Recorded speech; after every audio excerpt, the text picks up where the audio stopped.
Halo guys, welcome back to my channel. Hari ini aku mau meliput kehidupan muslim di Kunming, China. Tahu nggak, di Kunming ada satu jalan yang hampir semua isinya tuh muslim. Nama jalannya adalah Shuncheng Street. Terus gue masuk ke gang kecil gitu, dan apa yang gue temuin di sini bikin gue diem. Aku berasa kayak di rumah sendiri. Karena di sinilah letak jantung komunitas muslim di Kunming, China. Dan dari sinilah gue bisa ngelihat kalau Islam di China itu hidup. Bukan karena ada yang pakai peci atau lihat semua orang pakai hijab di sini, tapi karena cara mereka hidup. Dan di tempat ini juga ada masjid berusia 600 tahun yang jadi saksi hidup gimana Islam bertahan di China. Sebelum kita masjid tour, aku mau ngasih tahu di depan masjid itu ada apa aja. Surprisingly di sini ada yang jual peci, terus perlengkapan muslim. Ada juga yang jual kerudung. Terus banyak banget restoran-restoran halal di sini. Kalau kalian bingung nyari restoran halal di Kunming, China, datang ke street ini semuanya mostly makanannya halal. Ini beberapa aku kasih lihat ya, tempat-tempat yang halal. Toko roti halal. Nih logo halal nih yang ini. Tuh, mereka jual roti-rotian, yang jual pun pakai hijab. Ini ada juga roti lagi. Kayak makanan-makanan halal tuh ada di sini, dan ini ada logo halal ya.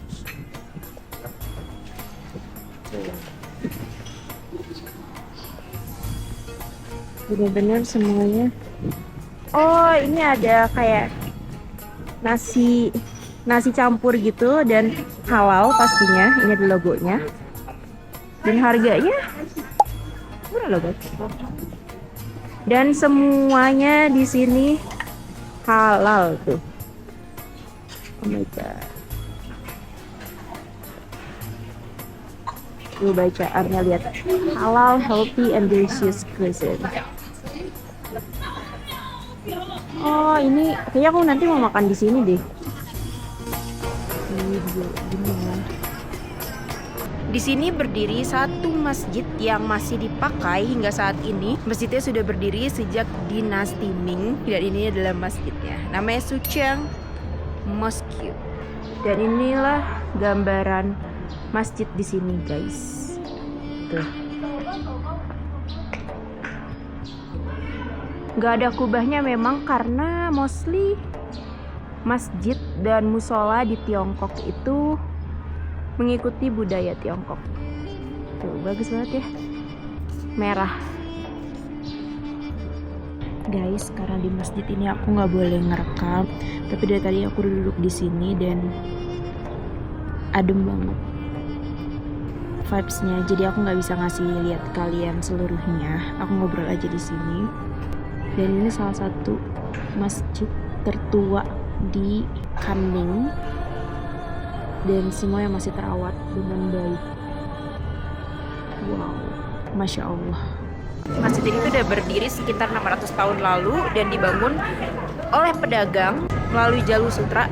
Jadi dulu tuh Kunming itu salah satu jalur sutra, jalur perdagangan yang lumayan besar gitu. Islam masuk ke sini tuh dari jalur perdagangan, baru deh terbentuk masjid ini. Oke, setelah kayak 1 jaman gue cuma diem doang di masjid dan gak boleh video. Gue cuma video dikit doang tadi. Gue jadi banyak mikir. Dan ini hari ini adalah spiritual journey yang bikin gue kayak mikir dan ngingetin gue, China tuh masjid gak ada kubahnya, gak ada identitas Islamnya sama sekali kayak di Timur Tengah. Ya lu lihat masjid kayak kuil, sama sekali lu gak bakal ngira kalau itu tuh masjid. Dan setelah gue explore dan mempelajari muslim di China, dan gue langsung melihat kehidupan muslim secara langsung, gue tuh jadi bener-bener mikir, identitas itu bukan sesuatu yang ditunjukkan secara keras, secara lantang. Alias semua muslim di sini, mereka hidup bener-bener nyatuin budaya Tiongkok sama muslim gitu, sama Islam. That's the point. Nah, sekarang gue lapar dan gue mau makan di salah satu restoran halal di samping masjidnya. Ini ada barbekyuan gitu. Karena gue pengen barbekyuan guys, jadi aku pengen ngambil deh. Dan ini gue mau makan sate-satean lamb. Ini apa ya? Lamb chicken, Nih? beef, tofu. tofu. Oh. Ini aku lihat ini nih, pesan sosis segala macam gitu-gitu deh.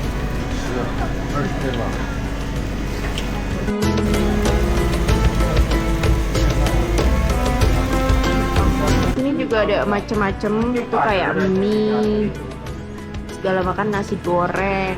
Tapi aku maunya barbecue, jadi kita makan barbecue ya guys. Makanan aku udah sampai, karena aku lagi enak sama mala, aku tidak pakai mala guys. Tapi aku bawa saus. Ini adalah penyelamat dari ejak dan bangsa.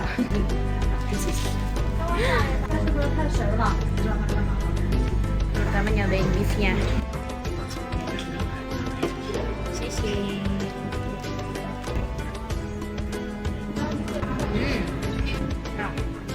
Ini dagingnya lembut.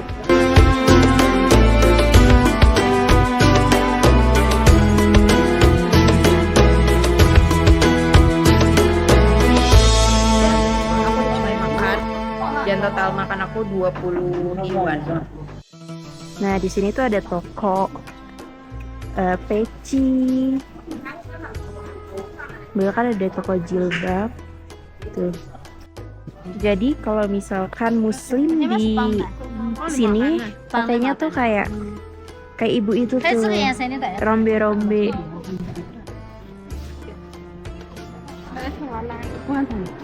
Pretty. So pretty. Aku mau nanya harganya berapa? 45 harganya 80 ribuan. Oh. Kita lihat-lihat ya dalam isinya ada apa. Tapi khasnya tuh kalau orang sini ya, muslim sini, ada rambe-rambenya di setiap bling-blingnya, di setiap kerudungnya. Dijual pasmina juga, of course ada rambe-rambe di setiapnya. Oh, ini ada baju muslim juga, kopiah. Dan setiap muslim tuh beda style di setiap negara, di setiap tempat. Jadi aku kayak lucu. Dan satu hal yang bikin gue terharu setelah spend sekitar 4 jam di tempat ini adalah meskipun Islam jadi minoritas di tengah mayoritas di China, tapi masjid ini tetap berdiri bukan cuma jadi tempat ibadah, tapi jadi tempat belajar, madrasah, dan perkumpulan etnis Hui di sini untuk melakukan ibadah dan juga merayakan hari-hari besar Islam di sini. Dan FYI ya guys, di sini tuh azan gak begitu keras, tapi ketika kalian duduk dan memperhatikan cara kehidupan para muslim di tempat ini, kalian pasti ngerti kayak wah, bener-bener mereka tidak menunjukkan identitasnya secara lantang, tapi imannya tetap terjaga gitu. Berasa banget tenang, damai, apalagi kalau kalian duduk di tengah-tengah masjidnya. Tapi aku gak bisa video tadi. Dan pelajaran yang gue bisa ambil adalah identitas bukan seberapa keras kita menunjukkannya pada dunia, tapi seberapa kuat kita menjaganya dalam diam. Gue suka banget spiritual journey edisi negara China, dan gue tuh mau ngeliat Islam di beberapa negara, kayak pandangan Islam di setiap negara. That's my one of wishlist kenapa gue keliling dunia, karena gue mau melakukan spiritual journey. Gue pengen mengenal Islam tidak dari siapapun, tapi dari kacamata gue sendiri, dari diri gue sendiri, dari hidayah yang Allah berikan. Dan gue happy banget untuk belajar Islam lebih dalam di setiap negara, di setiap tempat. And I was so excited. Gue gak tahu negara mana lagi yang bakal gue explore untuk mempelajari Islam dan ngeliat muslim di mata dunia tuh gimana. It was a great journey. Oh my god. Sekarang gue lagi di mall. Gue gak tahu sih mau ngapain karena gue pengen ngeliat mallnya aja. Jadi you guys harus menunggu dan menantikan perjalanan gue. Bukan sekedar keliling dunia, tapi gue emang pengen ngeliat Islam di berbagai mata sudut pandang. Gue bener-bener kayak wow. Jadi gue udah ke negara Turki. Sana gue juga belajar tentang Islam dan gue ngeliat Islam di Turki tuh kayak gimana. Dan setiap negara tuh beda-beda. Oh my god, seru banget. Gue makin excited. Gue nggak tahu negara mana lagi nih. Kira-kira komen di mana gue bisa melakukan spiritual journey di negara Islam mana. Jadi kan harus ngasih tau gue biar kita sama-sama ngelihat perspektif Islam di tempat yang berbeda. Oh iya, gue mau flashback sedikit sekitar 2 bulan lalu sebelum gue memulai perjalanan 2 bulan nonstop gue keliling China. Itu gue landing di Ningxia, provinsi Muslim kedua terbesar di China. Dan lo tahu gue apa? Gue datang ke Masjid Ningxia, gue bingung kenapa? Kenapa masjidnya nggak ada kubahnya? Gue kayak merasa kayak, kok nggak ada kubahnya? Dan gue merasa kayak aneh. Setelah gue melakukan 2 bulan perjalanan ini dan gue melihat beberapa muslim, kehidupan muslim di China, etnis Hui, gue baru menyadari hal itu yang tadi gue bilang. Kita tuh sering berpikir kayak identitas tuh harus ditunjukkan, diperlihatkan secara gamblang. Gara-gara baju gue warna-warni juga kayak banyak orang yang bilang kayak lo terus mencerminkan seorang muslimah. Padahal ya di Al-Quran tuh nggak ada Islam mengatur warna pakaiannya. Jadi gue kayak kenapa gue dihakimi, kenapa gue dipojokkan gitu. Dan dari perjalanan 2 bulan non-stop gue di China ini, gue jadi belajar identitas sejati itu bukan cuma yang kelihatan di atas, guys. Dan hubungan seseorang sama Tuhannya itu nggak bisa kalian lihat dari cuma kasat mata. Oh, dia Islam, dia memperlakukan kayak gini, berarti dia muslim yang tidak baik. Lo nggak bisa asal judge gitu. Identitas sejati itu bukan cuma yang terlihat, tapi yang bertahan bahkan ketika nggak ada orang yang ngeliat. Gue benar-benar nggak mau ada orang yang merusak hubungan gue antara gue dan Allah, karena yang tahu hubungan gue dan Tuhan gue itu cuma gue sendiri. Gue benar-benar cinta sama Tuhan gue dan kita punya hubungan yang sangat erat yang nggak bisa gue jelasin dengan kata-kata. Kayaknya semua orang tuh harus melakukan spiritual journey untuk menemukan diri sendiri, untuk menemukan hidayah, untuk menemukan apapun yang ada di dunia ini.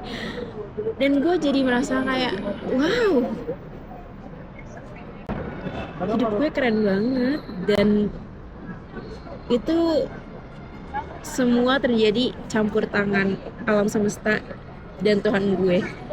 Gue bener-bener happy sih gue stay di Kunming, dan ini menjadi ending yang epic untuk hidup gue.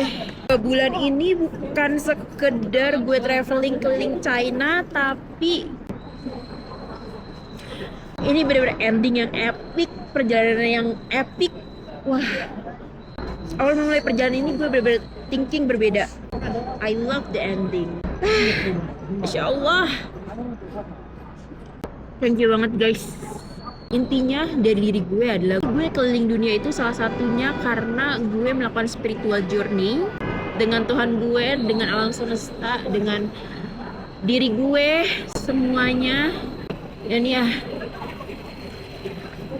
gue menemukan semuanya. Dan ini adalah never ending journey. Jadi see you di negara lain. Gue nggak tahu gue bakal ke negara mana habis ini, tapi gue bakal terus bikin YouTube. I was happy. Bye bye.